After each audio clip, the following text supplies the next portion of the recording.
ഇന്ന് തന്നെ ഡൗൺലോഡ് ചെയ്യൂ. കാണൂ നിങ്ങളുടെ ഫേവറേറ്റ് ഷോസ്. അതും നിന്നെ മാനം കെടുത്താൻ പാറപ്പണിക്ക് പോകുന്ന ആ കുലംകുത്തി മനോജിന്റെ കൂടെ. എന്റെ പൊന്നു ചേച്ചി, ചേച്ചി ഇത് കുറേ നാളായിട്ട് പറഞ്ഞോണ്ടെടുക്കല്ലേ, ചേച്ചിക്ക് മടുപ്പ് തോന്നുന്നില്ലേ? പുതുതായിട്ടുള്ളോടേക്ക് പറ.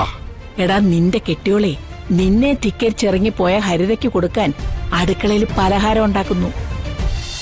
കാണാൻ കൊതിയാവുന്നു. അതാ മനോജെ, അതിനൊക്കെ ഒരു സമയമുണ്ട്. പിന്നെ ഒരു കുഞ്ഞൊക്കെ ആവുമ്പോ ചെലവ് കൂടും. അതിനൊക്കെ ഉള്ളൊരു മുൻകരുതലുകൾ ഇപ്പോഴേ എടുക്കുന്നത് നല്ലതായിരിക്കും. ഹരിതേ, ഞാൻ നിന്നെയും കുഞ്ഞിനെ പട്ടിണിക്കിടുമെന്ന് നിനക്ക് പേടിയുണ്ടോ? ഉണ്ടായിരുന്നു, കുറച്ചു നാൾ മുമ്പ് വരെ. പക്ഷെ ഇപ്പൊ അതില്ല. പാറ ചുമന്നിട്ടാണെങ്കിലും ഞാൻ നിന്നെ... വേണ്ട, ഈ സമയത്ത് എന്റെ മനസ്സ് വേദനിപ്പിക്കുന്ന കാര്യങ്ങളൊന്നും പറയാൻ പാടില്ലെന്ന്. അതിന് ഞാനൊന്നും പറഞ്ഞില്ലല്ലോ. മനോജെ, കോളേജിൽ പഠിക്കുന്ന കാലത്ത് എനിക്ക് നിന്നോട് ഇഷ്ടം തോന്നിയതാ. അന്നേ എനിക്കറിയായിരുന്നു നീ സാമ്പത്തികം കുറഞ്ഞൊരു വീട്ടിലുള്ളതാണെന്ന്. നിന്നോടൊപ്പം ഇറങ്ങി വന്ന പലതും സഹിക്കേണ്ടി വരുമെന്ന് ഞാൻ മനസ്സിലാക്കിയിരുന്നു. അതിനൊക്കെ തയ്യാറായി തന്നെയാ ഞാൻ വന്നത്. പക്ഷേ ചിലതൊന്നും എനിക്കെന്തോ ഉൾക്കൊള്ളാൻ പറ്റുന്നില്ല. എന്റെ കയ്യിൽ നിന്ന് എന്തെങ്കിലും തെറ്റു വന്നിട്ടുണ്ടെങ്കിൽ നീ എന്നോട് ക്ഷമിക്കണം. ക്ഷമിക്കാനും സഹിക്കാനും പറ്റാത്ത കാര്യങ്ങൾ ഞാൻ എങ്ങനെ? ഹരിത, ഇവിടെ ഇപ്പൊ എന്താ പറ്റിയേ? നിനക്ക് സഹിക്കാനും ക്ഷമിക്കാനും പറ്റാത്ത എന്ത് കാര്യം ഞാൻ ചെയ്തെന്നാ? വീട്ടൊക്കെ വരെ പഠിച്ച നീ പാറ ചുമക്കുന്നത് കാണാൻ എനിക്ക് പറ്റില്ല. എനിക്കത് സഹിക്കില്ല.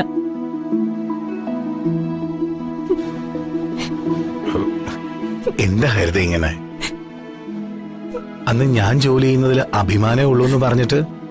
അതെ, പക്ഷെ ഈ ജോലി തൽക്കാലം വേണ്ട. യോഗ്യതയ്ക്ക് അനുസരിച്ചുള്ളൊരു ജോലി കണ്ടെത്തണം.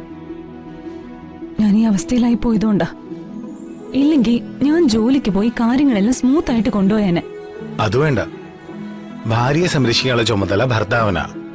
അത് ഞാൻ നോക്കിക്കോളാം. മനോജെ, ഇനി പാറ ചുമക്കുന്ന പണിക്ക് പോവില്ല എന്ന് മനോജ് എനിക്ക് വാക്ക് തരണം.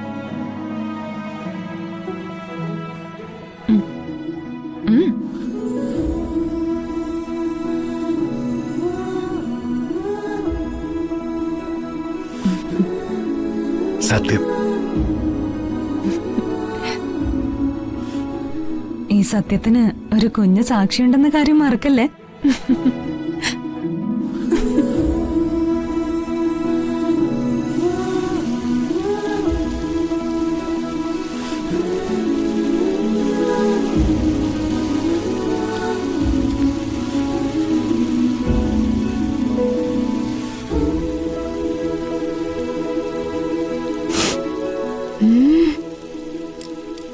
എന്താ അമ്മേ, ഇന്നെന്താ പ്രത്യേകത?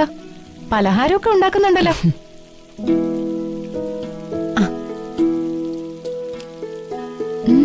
എല്ലാം അമ്മ ഉണ്ടാക്കിയതാണോ? എങ്ങനെയുണ്ട്? നന്നായിട്ടുണ്ടമ്മേ. അമ്മ വിളിച്ചിരുന്നെങ്കിൽ ഞാൻ വന്ന് സഹായിക്കുമായിരുന്നല്ലോ. ഞാൻ നിന്റെ ഫോണിൽ വിളിച്ചിരുന്നു. ജിതേന്ദ്ര ഫോൺ എടുത്തല്ലോ. അവൻ നിന്നോട് പറഞ്ഞില്ലേ? ഇല്ലമ്മേ, പറഞ്ഞില്ല. ഞാൻ കുളിക്കുമ്പോഴെങ്ങാനും ആയിരിക്കും വിളിച്ചത്. ശോ, ഈ ജിതേട്ടന് ഒരു കാര്യം. പാവ അമ്മ ഒറ്റയ്ക്ക് ഒരുപാട് കഷ്ടപ്പെട്ട് കാണും. ആവശ്യമുള്ള സമയത്ത് ജോലിക്കാരി വരുത്തുമില്ല. അത് സാരമില്ല. അല്ലെങ്കിൽ ഈ പലഹാരങ്ങളൊക്കെ ഉണ്ടാക്കുമ്പോഴേ ഒരു കൈ തന്നെ പെരുമാറണമെന്നാ ഈ പാചക പ്രശസ്തരൊക്കെ പറയുന്നത്. എന്നാലേ അതിന്റെ ശരിയായ പാകവും രുചിയൊക്കെ കിട്ടുള്ളെന്ന്. അച്ചപ്പത്തിന് ലേശം മുറിവ് കൂടിയോന്നൊരു സംശയം.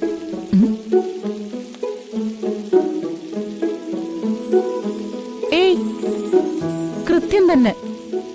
ഒരണുവിട അങ്ങോട്ടുമില്ല ഇങ്ങോട്ടുമില്ല. അല്ലെങ്കിലും അമ്മയ്ക്ക് നല്ല കൈപ്പുണ്യ. അല്ലമ്മേ, ഇത്രയൊക്കെ ഉണ്ടാക്കി വെച്ചാൽ അതിരിക്കുവോ? അതിന് ഇത് ഇവിടെ വെച്ച് സൂക്ഷിക്കാൻ ഉണ്ടാക്കിയതൊന്നുമല്ല. പിന്നെ ഇപ്പൊ കടയിൽ നിന്ന് നമ്മളൊരു പലഹാരം വാങ്ങിച്ച അത് വാങ്ങി വെക്കാൻ കൊള്ളുവോ? നീ ഈ മൊബൈലിലൊക്കെ കണ്ടില്ലേ കരിയോയിൽ ഉപയോഗിച്ച പലഹാരങ്ങളൊക്കെ ഉണ്ടാക്കുന്നതെന്ന്? ഓ, കാലത്തിന്റെയൊക്കെ ഒരു പോക്കേ. അതെങ്ങാണം വാങ്ങിക്കൊടുത്ത വിഷം കൊടുക്കുന്നതിന് തുല്യോ? അതാ ശുദ്ധമായ വെളിച്ചെണ്ണയില് ഞാൻ തന്നെ പലഹാരങ്ങൾ ഉണ്ടാക്കി കൊടുക്കാന്ന് വിചാരിച്ചത്.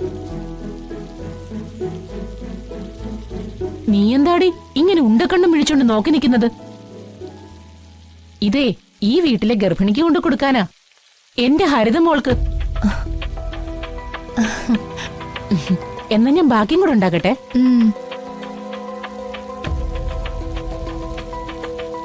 അയ്യോ, അമ്മ പറഞ്ഞപ്പോഴാ ഞാൻ ആലോചിച്ചത്. ജിതേട്ടനൊരു മെയിൽ അയക്കുന്ന കാര്യം പറഞ്ഞിരുന്നു. ഞാൻ ദേ വരുന്നമ്മേ. ശരി. ഇപ്പൊ ശരിയാക്കി തരാം.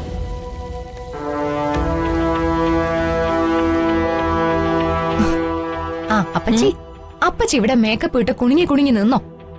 ഞാൻ പിന്നെന്തോ വേണോടി, നിന്റെ തലേ കയറിയിരിക്കണോ? ദേ അവിടെ അടുക്കളയിലെ ഗർഭിണിയായ ഹരിതമോക്ക് 8 കൂട്ടം പലഹാരം ഉണ്ടാക്കി വയറ് കാണാൻ പോവാനുള്ള തയ്യാറെടുപ്പ് നടത്തുക നിങ്ങളുടെ നാത്തൂൻ. വയറ് കാണാൻ പോകുന്നതിനൊരു സമയവും കാലവും ഒക്കെ ഇല്ലേ? നീ എന്ത് ഭ്രാന്താടി വിളിച്ചു പറയുന്നേ? വയറ് കാണാൻ പോവുകയാണോ മുതുക് കാണാൻ പോവുകയാണെന്നൊന്നും എനിക്കറിയത്തില്ല. ഏതായാലും അടുക്കളയിലെ പലഹാരങ്ങളൊക്കെ തയ്യാറായി കഴിഞ്ഞു. അപ്പച്ചിയെ ധിക്കരിച്ചിറങ്ങി പോയവളാ ഹരിത. എന്നെ ധിക്കരിച്ചിറങ്ങിപ്പോയവളുടെ യാക്ക് അങ്ങനെ ഇപ്പൊ തീരണ്ട. ഞാനേ ഇപ്പൊ ശരിയാക്കി കൊടുക്കാം. അപ്പച്ചി, അതല്ല വഴി. പറയേണ്ട ആളിനെ കൊണ്ട് പറയിച്ചാലേ ഇത് വർക്കൗട്ട് ആവും. നീ വാ.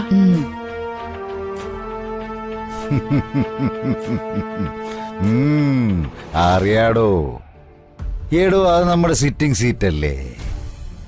അവിടെ ഉള്ളവരെ ഇന്ന് വരെ ഒന്നും മാറി ചിന്തിച്ചിട്ട് പോലുമില്ല, ഇനിയൊട്ടും മാറി ചിന്തിക്കുകയുമില്ല.